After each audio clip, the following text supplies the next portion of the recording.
Carta a los Hebreos. Hebreos, capítulo 1. En tiempos antiguos, Dios habló a nuestros antepasados muchas veces y de muchas maneras por medio de los profetas. Ahora, en estos tiempos últimos, nos ha hablado por su Hijo, mediante el cual creó los mundos y al cual ha hecho heredero de todas las cosas. Él es el resplandor glorioso de Dios, la imagen misma de lo que Dios es y el que sostiene todas las cosas con su palabra poderosa. Después de limpiarnos de nuestros pecados, se ha sentado en el cielo, a la derecha del trono de Dios, y ha llegado a ser superior a los ángeles, pues ha recibido en herencia un título mucho más importante que el de ellos. Porque Dios nunca dijo a ningún ángel: Tú eres mi hijo, yo te he engendrado hoy. Ni dijo tampoco de ningún ángel: Yo seré un padre para él, y él será un hijo para mí. Pero en otro lugar, al presentar a su Hijo primogénito al mundo, dice: Que todos los ángeles de Dios lo adoren. Respecto a los ángeles, Dios dice: Hace que sus ángeles sean como vientos, y como llamas de fuego sus servidores. Pero respecto al Hijo, dice: Tu reinado, oh Dios, es eterno, y es un reinado de justicia. Has amado lo bueno y odiado lo malo. Por eso te ha escogido Dios, tu Dios, y te ha colmado de alegría más que a tus compañeros. También dice: Tú, oh Señor, afirmaste la tierra desde el principio. Tú mismo hiciste el cielo. Todo ello dejará de existir, pero tú permaneces para siempre. Todo ello se gastará como la ropa. Lo doblarás como se dobla un vestido. Lo cambiarás como quien se cambia de ropa. Pero tú eres el mismo. Tu vida no terminará. Dios nunca dijo a ninguno de los ángeles: Siéntate a mi derecha, hasta que yo haga de tus enemigos el estrado de tus pies. Porque todos los ángeles son espíritus al servicio de Dios, enviados en ayuda de quienes han de recibir en herencia la salvación. Hebreos, capítulo 2. Por esta causa debemos prestar mucha más atención al mensaje que hemos oído para que no nos apartemos del camino. Los mandamientos que Dios dio en otros tiempos por medio de los ángeles tenían fuerza de ley, y quienes pecaron y los desobedecieron fueron castigados justamente. ¿Cómo pues escaparemos nosotros si descuidamos una salvación tan grande?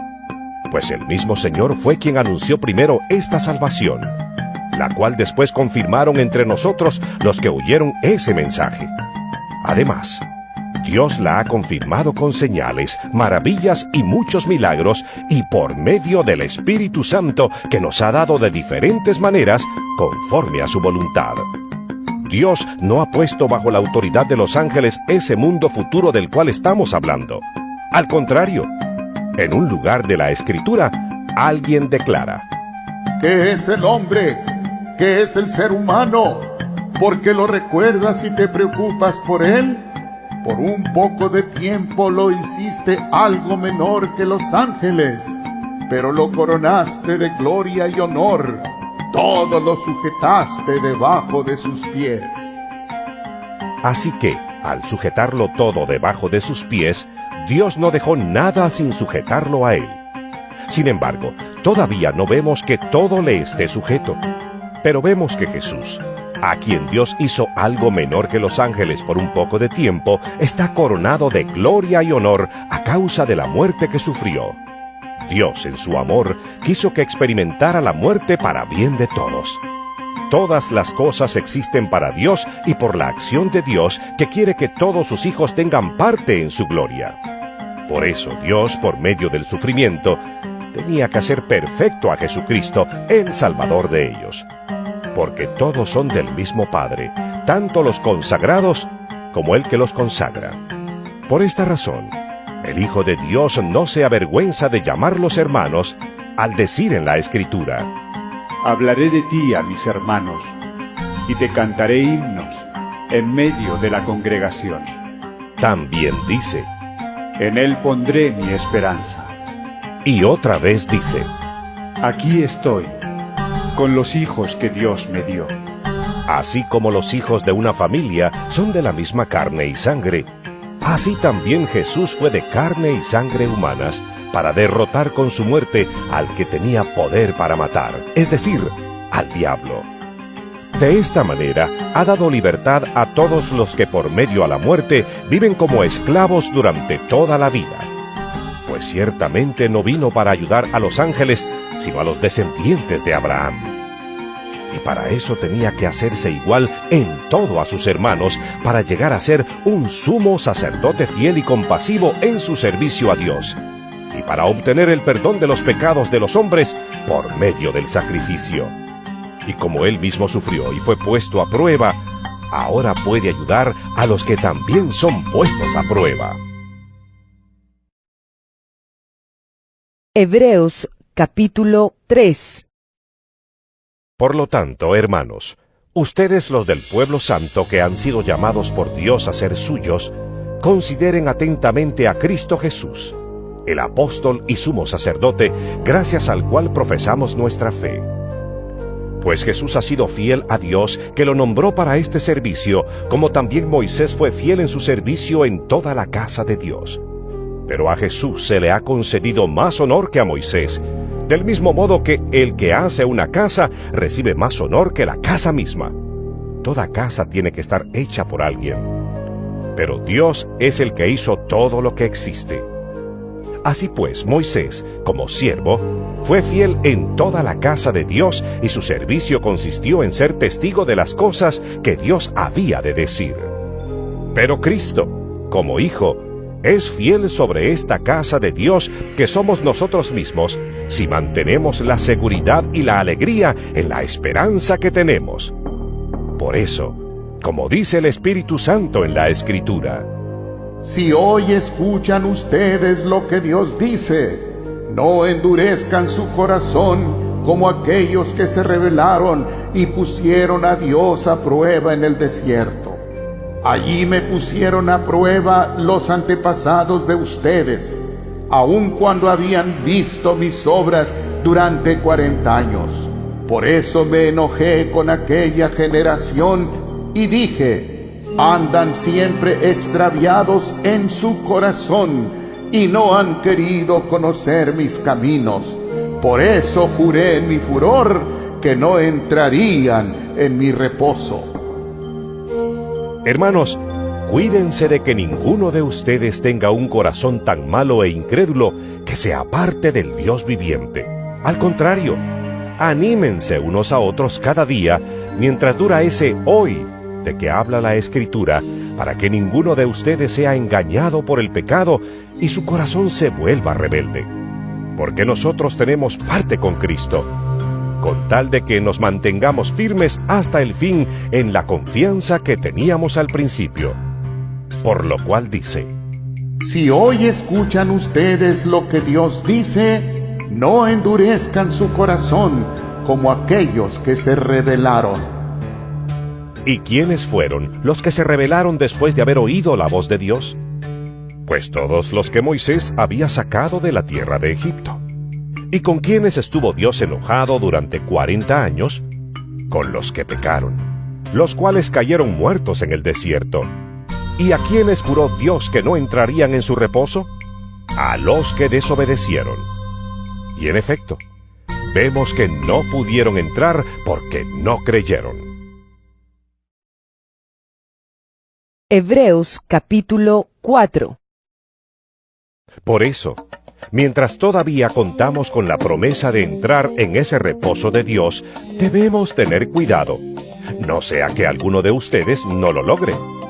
Porque nosotros recibimos el anuncio de la buena noticia lo mismo que ellos.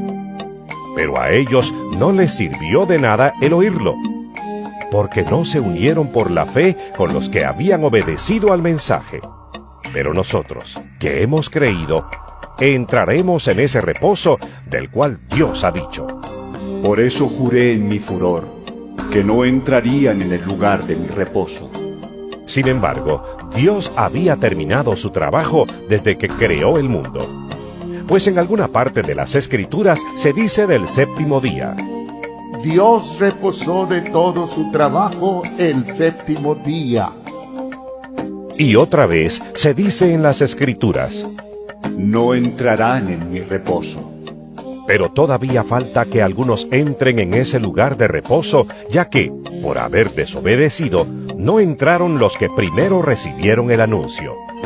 Por eso, Dios ha vuelto a señalar un día, un nuevo hoy, y lo ha hecho hablándonos por medio de lo que, mucho tiempo después, David dijo en la Escritura ya mencionada: Si hoy escuchan ustedes lo que Dios dice, no endurezcan su corazón. Porque si Josué les hubiera dado reposo a los israelitas, Dios no habría hablado de otro día. De manera que todavía queda un reposo sagrado para el pueblo de Dios. Porque el que entra en ese reposo de Dios, reposa de su trabajo, así como Dios reposó del suyo. Debemos, pues, esforzarnos por entrar en ese reposo para que nadie siga el ejemplo de aquellos que no creyeron. Porque la palabra de Dios tiene vida y poder. Es más cortante que cualquier espada de dos filos y penetra hasta lo más profundo del alma y del espíritu, hasta lo más íntimo de la persona, y somete a juicio los pensamientos y las intenciones del corazón. Nada de lo que Dios ha creado puede esconderse de él. Todo está claramente expuesto ante aquel a quien tenemos que rendir cuentas. Jesús, el Hijo de Dios, es nuestro gran sumo sacerdote que ha entrado en el cielo. Por eso debemos seguir firmes en la fe que profesamos, pues nuestro sumo sacerdote puede compadecerse de nuestra debilidad, porque él también estuvo sometido a las mismas pruebas que nosotros, solo que él jamás pecó. Acerquémonos pues con confianza al trono de nuestro Dios amoroso, para que Él tenga misericordia de nosotros y en su bondad nos ayude en la hora de necesidad. Hebreos capítulo 5. Todo sumo sacerdote es escogido de entre los hombres, nombrado para representarlos delante de Dios y para hacer ofrendas y sacrificios por los pecados. Y como el sacerdote está sujeto a las debilidades humanas, puede tener compasión de los ignorantes y los extraviados. Y a causa de su propia debilidad, tiene que ofrecer sacrificios por sus pecados, tanto como por los pecados del pueblo. Nadie puede tomar este honor para sí mismo, sino que es Dios quien lo llama y le da el honor, como en el caso de Aarón. De la misma manera, Cristo no se nombró sumo sacerdote a sí mismo, sino que Dios le dio ese honor, pues Él fue quien le dijo: Tú eres mi hijo, yo te he engendrado hoy. Y también le dijo en otra parte de las Escrituras: Tú eres sacerdote para siempre, de la misma clase que Melquisedec. Mientras Cristo estuvo viviendo aquí en el mundo, con voz fuerte y muchas lágrimas, oró y suplicó a Dios, que tenía poder para librarlo de la muerte, y por su obediencia, Dios lo escuchó. Así que Cristo, a pesar de ser hijo, sufriendo, aprendió lo que es la obediencia.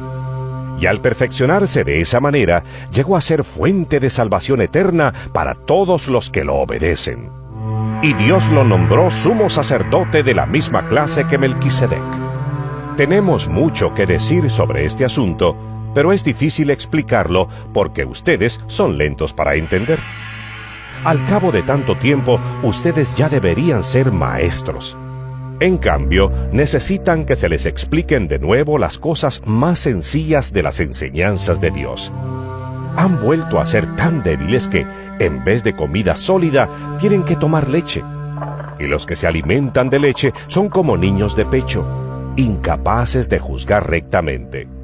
La comida sólida es para los adultos, para los que ya saben juzgar, porque están acostumbrados a distinguir entre lo bueno y lo malo.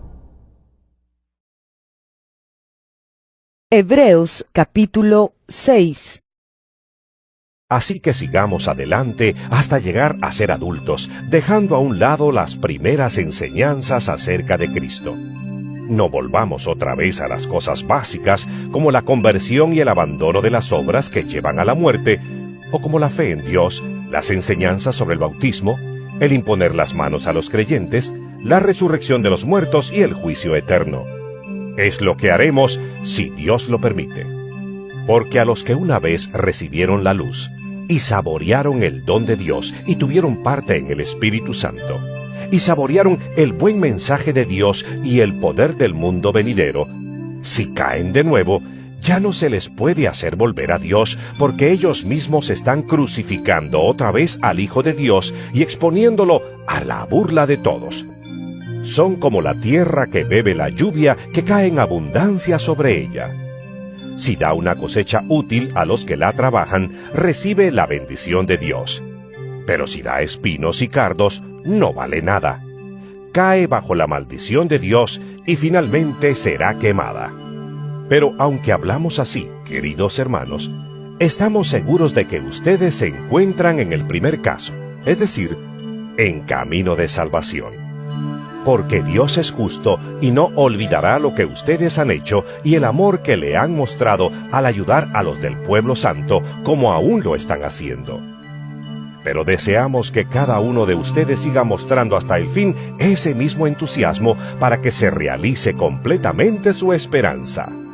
No queremos que se vuelvan perezosos, sino que sigan el ejemplo de quienes por medio de la fe y la constancia están recibiendo la herencia que Dios les ha prometido.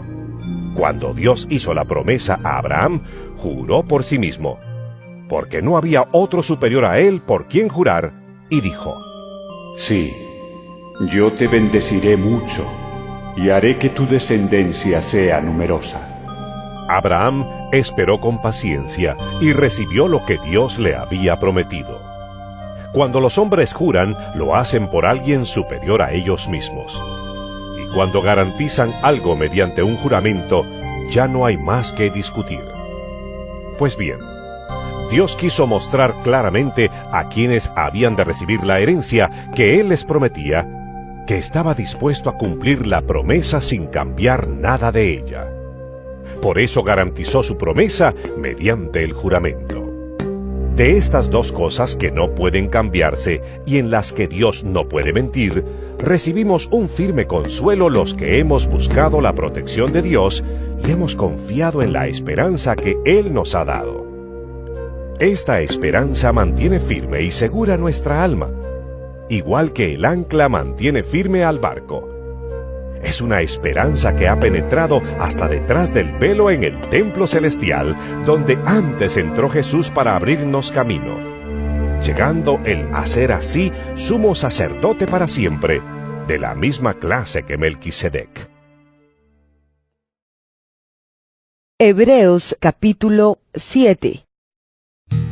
Este Melquisedec fue rey de Salem y sacerdote del Dios Altísimo. Cuando Abraham regresaba de la batalla en la que había derrotado a los reyes, Melquisedec salió a su encuentro y lo bendijo. Entonces Abraham le dio la 10ª parte de todo lo que había ganado en la batalla. Ante todo, hay que notar que el nombre Melquisedec significa rey de justicia, pero aparece también como rey de Salem, que quiere decir rey de paz. Nada se sabe de su padre, ni de su madre, ni de sus antepasados. Ni tampoco se habla de su nacimiento ni de su muerte. Y así, a semejanza del Hijo de Dios, es sacerdote para siempre. Ahora bien, fíjense qué importante era Melquisedec, que nuestro propio antepasado Abraham le dio la 10ª parte de lo que les había ganado a los reyes en la batalla. Según la ley de Moisés, los sacerdotes que son descendientes de Leví tienen el derecho de cobrarle al pueblo la 10ª parte de todo, a pesar de que son sus parientes y descienden de Abraham lo mismo que ellos. Pero Melquisedec, aunque no era descendiente de Leví, le cobró la 10ª parte a Abraham, que había recibido las promesas de Dios. Así Melquisedec bendijo a Abraham. Y nadie puede negar que el que bendice es superior al bendecido. Aquí, en esta vida, Los que cobran la 10ª parte son hombres mortales. Pero la Escritura habla de Melquisedec como de uno que todavía vive. Y se puede decir que los sacerdotes que descienden de Leví y que ahora cobran la 10ª parte, pagaron también la 10ª parte a Melquisedec al pagársela a él Abraham. Porque, en cierto sentido, cuando Melquisedec salió al encuentro de Abraham, éste llevaba ya en su cuerpo a sus descendientes que aún no habían nacido. El pueblo de Israel recibió la ley basada en el sacerdocio levítico. Ahora bien, si estos sacerdotes hubieran podido hacer perfectos a los hombres, no habría sido necesario que apareciera otro sacerdote, ya no de la clase de Aarón, sino de la clase de Melquisedec. Porque al cambiar el sacerdocio, también se tiene que cambiar la ley. Y nuestro Señor, de quien la Escritura dice esto, pertenece a otra tribu de Israel, de la cual no ha salido ningún sacerdote. Porque es bien sabido que nuestro Señor vino de la tribu de Judá, y Moisés no dijo nada de esa tribu cuando habló del sacerdocio. Y esto es aún más claro si el nuevo sacerdote que aparece es uno como Melquisedec, que no fue sacerdote según una ley que toma en cuenta elementos puramente humanos, sino según el poder de una vida indestructible, porque esto es lo que Dios dice de él. Tú eres sacerdote para siempre, de la misma clase que Melquisedec. Así que el mandato anterior quedó cancelado porque era débil e inútil, pues la ley de Moisés no perfeccionó nada y en su lugar tenemos una esperanza mejor por la cual nos acercamos a Dios. Y Dios garantizó esto con un juramento. Los otros sacerdotes fueron nombrados sin juramento alguno, pero en el caso del Señor sí hubo un juramento, pues en la Escritura se le dice: El Señor hizo un juramento y no va a desdecirse. Tú eres sacerdote para siempre. De este modo, Jesús es quien garantiza una alianza mejor que la primera. Los otros sacerdotes fueron muchos porque la muerte les impedía seguir viviendo. Pero como Jesús no muere, su oficio sacerdotal no pasa a ningún otro. Por eso puede salvar para siempre a los que se acercan a Dios por medio de él, pues vive para siempre para rogar a Dios por ellos. Así pues, Jesús es precisamente el sumo sacerdote que necesitábamos. Él es santo, sin maldad y sin mancha, apartado de los pecadores y puesto más alto que el cielo.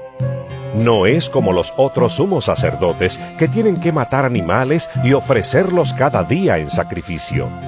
Primero por sus propios pecados y luego por los pecados del pueblo. Por el contrario, Jesús ofreció el sacrificio una sola vez y para siempre, cuando se ofreció a sí mismo. La ley de Moisés nombra como sumos sacerdotes a hombres imperfectos. Pero el juramento de Dios que fue hecho después de la ley, nombra sumo sacerdote a su Hijo, quien ha sido hecho perfecto para siempre. Hebreos capítulo 8. Lo más importante de lo que estamos diciendo es que nuestro sumo sacerdote es de tal naturaleza que se ha sentado en el cielo a la derecha del trono de Dios y oficia como sacerdote en el verdadero santuario, el que fue hecho por el Señor y no por los hombres. Todo sumo sacerdote es nombrado para presentar ofrendas y sacrificios, y por eso es necesario que Jesucristo también tenga algo que ofrecer. Si Él estuviera en la tierra, ni siquiera sería sacerdote, pues aquí ya hay sacerdotes que presentan las ofrendas mandadas por la ley de Moisés. Pero estos sacerdotes prestan su servicio por medio de cosas que no son más que copias y sombras de lo que hay en el cielo. Y sabemos que son copias porque, cuando Moisés iba a construir el santuario, Dios le dijo: Pon atención y hazlo todo según el modelo que te mostré en el monte. Pero nuestro sumo sacerdote, que ha recibido un ministerio sacerdotal mucho mejor, es mediador de una alianza mejor basada en mejores promesas. Si la primera alianza hubiera sido perfecta, no habría sido necesaria una segunda alianza. Pero Dios encontró imperfecta a aquella gente y dijo: El Señor dice: vendrán días en que haré una nueva alianza con Israel y con Judá. Esta alianza no será como la que hice con sus antepasados, cuando los tomé de la mano para sacarlos de la tierra de Egipto. Y como ellos no cumplieron mi alianza, yo los abandoné, dice el Señor. La alianza que haré con Israel después de aquellos días será esta, dice el Señor: pondré mis leyes en su mente y las escribiré en su corazón. Yo seré su Dios y ellos serán mi pueblo. Ya no será necesario que unos a otros, compatriotas o parientes, tengan que instruirse para que conozcan al Señor, porque todos me conocerán, desde el más pequeño hasta el más grande. Yo les perdonaré sus maldades y no me acordaré más de sus pecados. Cuando Dios habla de una nueva alianza, es porque ha declarado vieja a la primera. Y a lo que está viejo y anticuado, poco le falta para desaparecer. Hebreos capítulo 9. Ahora bien, la primera alianza tenía sus reglas para el culto, pero en un santuario terrenal. La tienda se levantó de tal forma que en su primera parte, llamada el lugar santo, estaban el candelabro y la mesa con los panes consagrados a Dios. Detrás del segundo velo estaba el llamado lugar santísimo. Allí había un altar de oro para quemar el incienso y el arca de la alianza cubierta de oro por todos lados. En el arca había una jarra de oro que contenía el maná y también estaban el bastón de Aarón que había retoñado y las tablas de la alianza. Encima del arca estaban los seres alados que representaban la presencia de Dios, los cuales cubrían con sus alas la tapa del arca. Pero por ahora no es necesario dar más detalles sobre estas cosas. Preparadas así las cosas, los sacerdotes entran continuamente en la primera parte de la tienda para celebrar los oficios del culto. Pero en la segunda parte entra únicamente el sumo sacerdote y solo una vez al año. Y cuando entra, tiene que llevar sangre de animales para ofrecerla por sí mismo y por los pecados que el pueblo comete sin darse cuenta. Con esto, el Espíritu Santo nos da a entender que, mientras la primera parte de la tienda seguía existiendo, el camino al santuario todavía no estaba abierto. Todo esto es un símbolo para el tiempo presente, pues las ofrendas y sacrificios que allí se ofrecen a Dios no pueden hacer perfecta la conciencia de los que así lo adoran.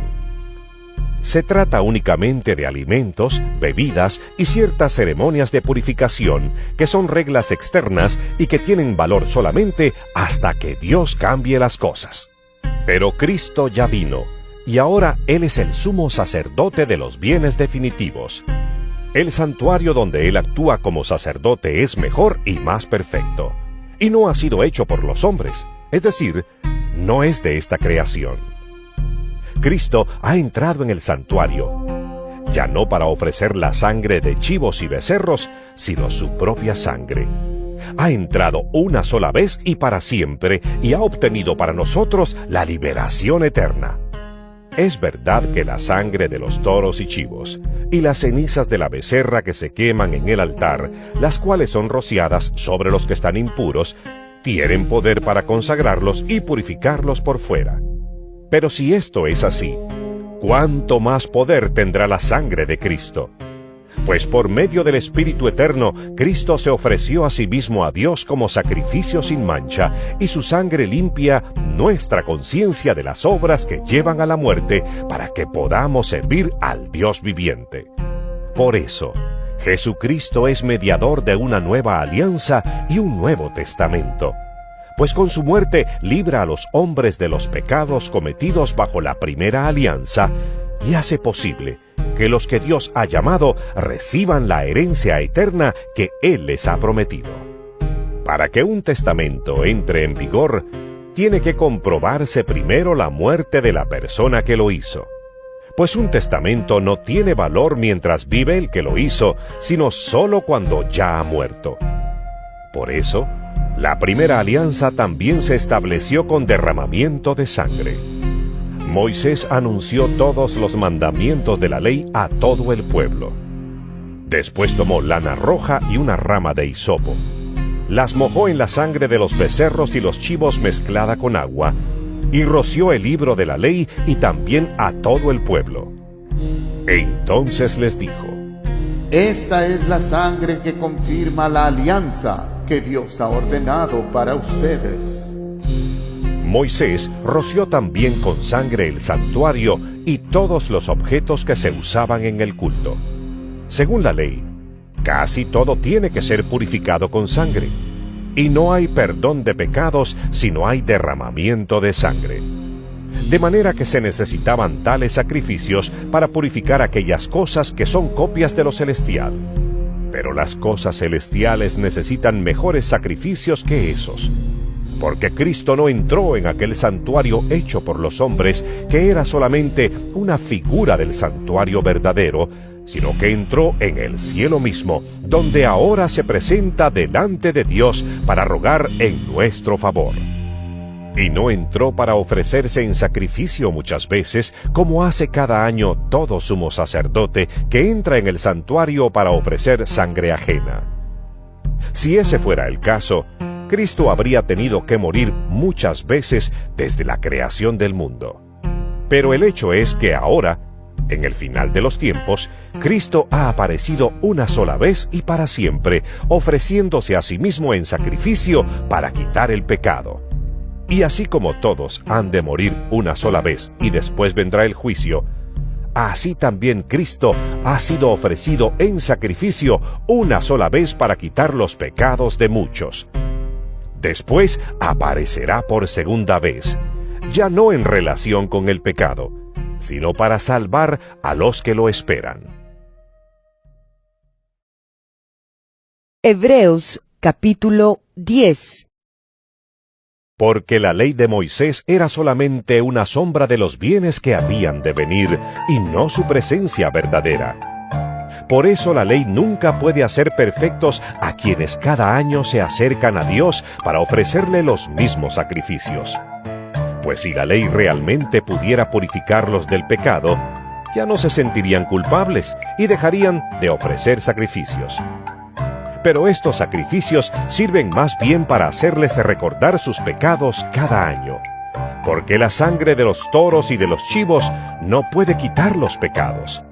Por eso Cristo, al entrar en el mundo, dijo a Dios: No quieres sacrificio ni ofrendas, sino que me has dado un cuerpo. No te agradan los holocaustos ni las ofrendas para quitar el pecado. Entonces dije: Aquí estoy, tal como está escrito de mí en el libro, para hacer tu voluntad, oh Dios. En primer lugar, dice que Dios no quiere ni le agradan sacrificios, ni ofrendas de animales, ni holocaustos para quitar el pecado, a pesar de que son cosas que la ley manda ofrecer. Y después añade: Aquí vengo para hacer tu voluntad, es decir, que quita aquellos sacrificios antiguos y pone en su lugar uno nuevo. Dios nos ha consagrado porque Jesucristo hizo la voluntad de Dios al ofrecer su propio cuerpo en sacrificio una sola vez y para siempre. Todo sacerdote judío oficia cada día y sigue ofreciendo muchas veces los mismos sacrificios, aunque estos nunca pueden quitar los pecados. Pero Jesucristo ofreció por los pecados un solo sacrificio para siempre y luego se sentó a la derecha de Dios. Allí está esperando hasta que Dios haga de sus enemigos el estrado de sus pies, porque por medio de una sola ofrenda hizo perfectos para siempre a los que han sido consagrados a Dios. Y el Espíritu Santo nos lo confirma al decir: La alianza que haré con ellos después de aquellos días será esta, dice el Señor: Pondré mis leyes en su corazón y las escribiré en su mente, y no me acordaré más de sus pecados y maldades. Así pues, cuando los pecados han sido perdonados, ya no hay necesidad de más ofrendas por el pecado.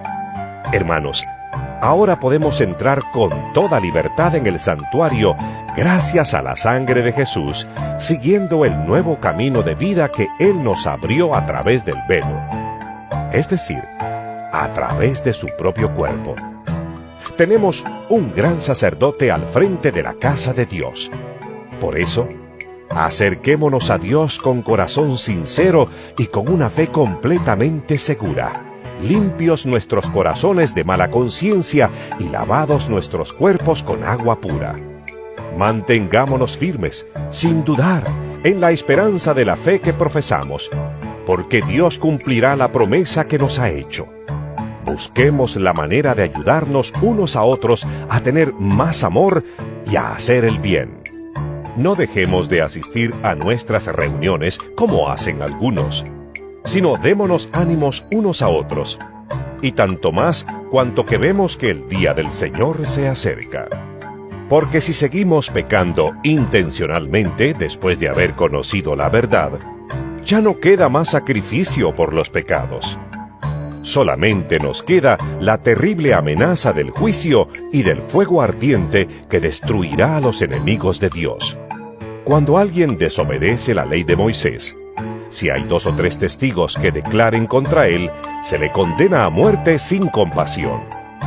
Pues, ¿no creen ustedes que mucho mayor castigo merecen los que pisotean al Hijo de Dios y desprecian su sangre? ¿Los que insultan al Espíritu del Dios que los ama? Esa sangre es la que confirma la alianza y con ella han sido ellos consagrados. Sabemos que el Señor ha dicho: A mí me corresponde hacer justicia. Yo pagaré. Y ha dicho también: El Señor juzgará a su pueblo. Terrible cosa es caer en las manos del Dios viviente. Pero recuerden ustedes los tiempos pasados, cuando acababan ustedes de recibir la luz y soportaron con fortaleza los sufrimientos de una gran lucha. Algunos de ustedes fueron insultados y maltratados públicamente, y otros se unieron en el sufrimiento con los que fueron tratados así. Ustedes tuvieron compasión de los que estaban en la cárcel, y hasta con alegría se dejaron quitar lo que poseían, sabiendo que en el cielo tienen algo que es mucho mejor y que permanece para siempre. No pierdan, pues, su confianza, porque ella les traerá una gran recompensa. Ustedes necesitan tener fortaleza en el sufrimiento para hacer la voluntad de Dios y recibir así lo que Él ha prometido. Pues la Escritura dice: Pronto, muy pronto, vendrá el que tiene que venir. No tardará. Mi justo por la fe vivirá. Pero si se vuelve atrás, no estaré contento de él. Y nosotros no somos de los que se vuelven atrás y van a su condenación, sino de los que alcanzan la salvación porque tienen fe. Hebreos capítulo 11. Tener fe es tener la plena seguridad de recibir lo que se espera. Es estar convencidos de la realidad de cosas que no vemos. Nuestros antepasados fueron aprobados porque tuvieron fe. Por fe sabemos que Dios formó los mundos mediante su palabra, de modo que lo que ahora vemos fue hecho de cosas que no podían verse. Por fe, Abel ofreció a Dios un sacrificio mejor que el que ofreció Caín, y por eso Dios lo declaró justo y le aceptó sus ofrendas. Así que, aunque Abel está muerto, sigue hablando por medio de su fe. Por su fe, Enoc fue llevado en vida para que no muriera, y ya no lo encontraron, porque Dios se lo había llevado. Y la Escritura dice que, antes de ser llevado, Enoc había agradado a Dios. Pero no es posible agradar a Dios sin tener fe, porque para acercarse a Dios, uno tiene que creer que existe y que recompensa a los que lo buscan. Por fe, Noé, cuando Dios le advirtió que habían de pasar cosas que todavía no podían verse, obedeció y construyó el arca para salvar a su familia. Y por esa misma fe, Noé condenó a la gente del mundo y fue heredero de la justicia que se obtiene por la fe. Por fe, Abraham, cuando Dios lo llamó, obedeció y salió para ir al lugar que él le iba a dar como herencia. Salió de su tierra sin saber a dónde iba, y por la fe que tenía, vivió como extranjero en la tierra que Dios le había prometido. Vivió en tiendas de campaña, lo mismo que Isaac y Jacob, que también recibieron esa promesa. Porque Abraham esperaba aquella ciudad que tiene bases firmes, de la cual Dios es arquitecto y constructor. Por fe también, aunque Sara no podía tener hijos y Abraham era demasiado viejo, éste recibió fuerzas para ser padre, porque creyó que Dios cumpliría sin falta su promesa. Así que Abraham, aunque ya próximo al fin de sus días, llegó a tener descendientes tan numerosos como las estrellas del cielo y como la arena de la orilla del mar, que no se puede contar. Todas esas personas murieron sin haber recibido las cosas que Dios había prometido. Pero como tenían fe, las vieron de lejos y las saludaron, reconociéndose a sí mismos como extranjeros de paso por este mundo. Y los que dicen tal cosa, claramente dan a entender que todavía andan en busca de una patria. Si hubieran estado pensando en la tierra de donde salieron, bien podrían haber regresado allá. Pero ellos deseaban una patria mejor, es decir, la patria celestial. Por eso, Dios no se avergüenza de ser llamado el Dios de ellos, pues les tiene preparada una ciudad. Por fe, Abraham, cuando Dios lo puso a prueba, tomó a Isaac para ofrecerlo en sacrificio. Estaba dispuesto a ofrecer a su único hijo, a pesar de que Dios le había prometido: por medio de Isaac tendrás descendientes. Es que Abraham reconocía que Dios tiene poder hasta para resucitar a los muertos, y por eso Abraham recobró a su hijo, y así vino a ser un símbolo. Por fe, Isaac prometió bendiciones futuras a Jacob y a Esaú. Por fe, Jacob, cuando ya iba a morir, prometió bendiciones a cada uno de los hijos de José, y adoró a Dios apoyándose sobre la punta de su bastón. Por fe, José, al morir, dijo que los israelitas saldrían más tarde de la tierra de Egipto, y dejó órdenes acerca de lo que deberían hacer con sus restos. Por fe, al nacer Moisés, sus padres lo escondieron durante 3 meses, porque vieron que era un niño hermoso, y no tuvieron miedo de la orden que el rey había dado de matar a los niños. Y por fe, Moisés, cuando ya fue hombre, no quiso llamarse hijo de la hija del faraón. Prefirió ser maltratado junto con el pueblo de Dios a gozar por un tiempo los placeres del pecado. Consideró de más valor sufrir la deshonra del Mesías que gozar de la riqueza de Egipto, porque tenía la vista puesta en la recompensa que Dios le había de dar. Por fe, Moisés se fue de la tierra de Egipto sin miedo al enojo del rey, y se mantuvo firme en su propósito como si viera al Dios invisible. Por fe, Moisés celebró la Pascua y mandó rociar las puertas con sangre para que el ángel de la muerte no tocara al hijo mayor de ningún israelita. Por fe, los israelitas pasaron el Mar Rojo como si fuera tierra seca. Luego, cuando los egipcios quisieron hacer lo mismo, se ahogaron. Por fe cayeron los muros de la ciudad de Jericó después que los israelitas marcharon alrededor de ellos durante 7 días. Y por fe, Rahab, la prostituta, no murió junto con los desobedientes porque ella había recibido amistosamente a los espías de Israel. ¿Qué más voy a decir? Me faltaría tiempo para hablar de Gedeón, de Barak, de Sansón, de Jefté, de David, de Samuel y de los profetas. Por la fe conquistaron países, impartieron justicia, recibieron lo que Dios había prometido, cerraron la boca de los leones, apagaron fuegos violentos, escaparon de ser muertos a filo de espada, sacaron fuerzas de flaqueza y llegaron a ser poderosos en la guerra, venciendo a los ejércitos enemigos. Hubo mujeres que recibieron otra vez con vida a sus familiares muertos. Otros murieron en el tormento sin aceptar ser liberados a fin de resucitar a una vida mejor. Otros sufrieron burlas y azotes, y hasta cadenas y cárceles. Y otros fueron muertos a pedradas, aserrados por la mitad o muertos a filo de espada. Anduvieron de un lado a otro vestidos solo de piel de oveja y de cabra. Pobres, afligidos y maltratados. Estos hombres, que el mundo ni siquiera merecía, anduvieron sin rumbo fijo por los desiertos y por los montes y por las cuevas y las cavernas de la tierra. Sin embargo, ninguno de ellos recibió lo que Dios había prometido, aunque fueron aprobados por la fe que tenían. Porque Dios, teniéndonos en cuenta a nosotros, había dispuesto algo mejor, para que solamente en unión con nosotros fueran ellos hechos perfectos. Hebreos capítulo 12.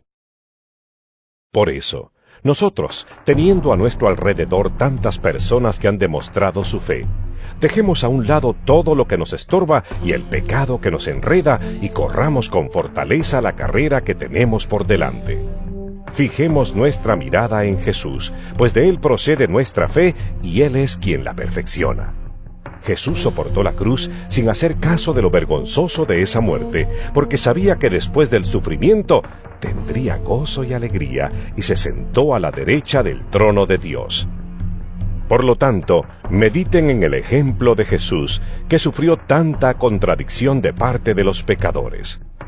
Por eso, no se cansen ni se desanimen, pues ustedes aún no han tenido que llegar hasta la muerte en su lucha contra el pecado, y han olvidado ya lo que Dios les aconseja como a hijos suyos. Dice en la Escritura: No desprecies, hijo mío, la corrección del Señor, ni te desanimes cuando te reprenda, porque el Señor corrige a quien Él ama y castiga a aquel a quien recibe como hijo. Ustedes están sufriendo para su corrección. Dios los trata como a hijos. ¿Acaso hay algún hijo a quien su padre no corrija? Pero si Dios no los corrige a ustedes como corrige a todos sus hijos, entonces ustedes no son hijos legítimos. Además, cuando éramos niños, nuestros padres aquí en la tierra nos corregían y los respetábamos. ¿Por qué no hemos de someternos con mayor razón a nuestro Padre Celestial para obtener la vida? Nuestros padres aquí en la tierra nos corregían durante esta corta vida, según lo que les parecía más conveniente. Pero Dios nos corrige para nuestro verdadero provecho, para hacernos santos como Él. Ciertamente, ningún castigo es agradable en el momento de recibirlo, sino que duele. Pero si uno aprende la lección, el resultado es una vida de paz y rectitud. Así pues, renueven las fuerzas de sus manos cansadas y de sus rodillas debilitadas, y busquen el camino derecho para que sane el pie que está cojo y no se tuerza más.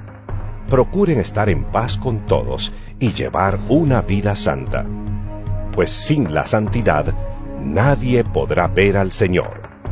Procuren que a nadie le falte la gracia de Dios, a fin de que ninguno sea como una planta de raíz amarga que hace daño y envenena a la gente. Que ninguno de ustedes se entregue a la prostitución ni desprecie lo sagrado, pues esto hizo Esaú, que por una sola comida vendió sus derechos de hijo mayor. Y ustedes saben que después, cuando quiso recibir la bendición de su padre, fue rechazado.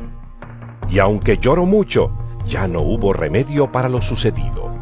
Ustedes no se acercaron, como los israelitas, a algo que se podía tocar y que ardía en llamas, donde había obscuridad, tinieblas y tempestad. Ni oyeron el sonido de la trompeta ni la voz de Dios.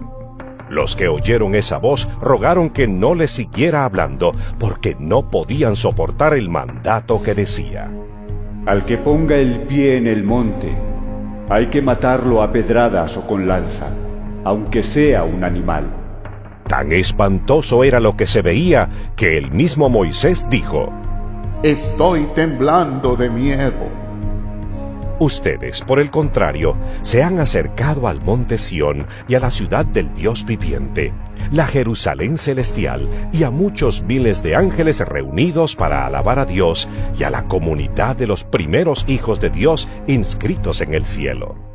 Se han acercado a Dios, el juez de todos, a los espíritus de los hombres buenos que Dios ha hecho perfectos, a Jesús, mediador de una nueva alianza, y a la sangre con que hemos sido purificados, la cual nos habla mejor que la sangre de Abel.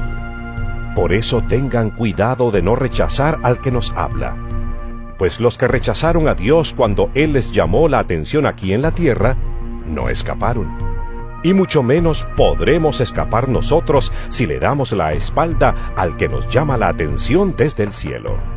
En aquel tiempo, la voz de Dios hizo temblar la tierra, pero ahora dice: Una vez más haré temblar no solo la tierra, sino también el cielo. Al decir una vez más, se entiende que se quitarán las cosas creadas, lo que puede ser movido, para que permanezca lo que no puede moverse. El reino que Dios nos da no puede ser movido. Demos gracias por esto y adoremos a Dios con la devoción y reverencia que le agradan. Porque nuestro Dios es como un fuego que todo lo consume. Hebreos capítulo 13. No dejen de amarse unos a otros como hermanos. No se olviden de ser amables con los que lleguen a su casa, pues de esa manera, sin saberlo, algunos hospedaron ángeles.